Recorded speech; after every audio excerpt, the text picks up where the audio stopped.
வித்தியாசமான ஒரு சீசன்னா அது பிக் பாஸ் சீசன் 7 கண்டிப்பாக நம்ம சொல்லலாம். ரெட் கார்டு மாயா இந்த வாரம் இப்போ எவிக்ட் ஆயிருந்தாங்கன்னா ரெட் கார்டு மொத்தமாக காலியாயிருக்கும். ஒருத்தர் வந்து இவரு முன்னேறி போயிட்டார். யார்?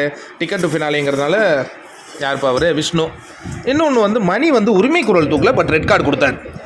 இப்போ என்னென்னா விசித்ராவை இப்போ ஏன் எடுத்திருக்காங்கன்னா, இந்த ரெட் கார்டு கொடுத்தது தவறுன்னு எல்லாரும் சொல்லிகிட்டு இருக்கோம் இல்லையா சோஷியல் மீடியாவில், அதை ஜஸ்டிஃபை பண்ணுற மாதிரி ஒரு நிகழ்வு நடத்திருக்கு. ஆக்சுவலாக என்னென்னா வாக்குகள் இவங்களுக்கு நிறைய தாங்க வந்திருக்கும். விஜயவர்மாவை விடலாம் இவங்களுக்கு கம்மியாக வரதுக்கு வாய்ப்பே கிடையாது. அப்படி இருக்கும் பொழுது விசித்ராவை அனுப்புகிறாங்க அப்படின்னா மாயாவை காப்பாற்றுறதுக்காக இவங்க எந்த எக்ஸ்ட்ரீமும் போவாங்கங்கிறது நம்மளால் புரிய முடியுது. அடுத்த வாரம் நீங்கள் வேணால் பாருங்களேன், அந்த தினேஷ், அர்ச்சனா ரெட் கார்டு கொடுக்காதவங்க இருக்காங்க இல்லையா, கண்டிப்பாக கமல்ஜி வந்து ஏதாவது பண்ணி மாயாவை வெற்றி அடைய வைப்பார் அப்படிங்கிறது தான் எல்லோருடைய பார்வையும் இன்றைக்கி பார்க்கப்படுது. காரணம் என்னென்னா, அவங்க வந்து அந்த ஏசி வேணும்னு ஒரு விஷயம் சொன்னாங்கல்ல, அதெல்லாம் கோட் வேர்டுன்னு சொல்கிறாங்கங்க. அதெல்லாம் கோட் வேர்டாம், என்னன்னு பொறுத்து இருந்து பார்ப்போமே. அதாவது டிசைட் பண்ணி ஒரு ஆளுக்கு நம்ம வாக்குகள் செலுத்தினா தான் மாயா பார்ப்போம். மாயா வந்து இது காப்பாற்றினது நான் கமல்னு நான் சொல்கிறேன். நீங்கள் என்ன சொல்கிறீங்க? அஃபிஷியலாக அவங்க எவிக்ட் ஆகிட்டாங்கங்க. விசித்ரா வந்து அஃபிஷியலாக எவிக்ட் ஆகிட்டாங்க.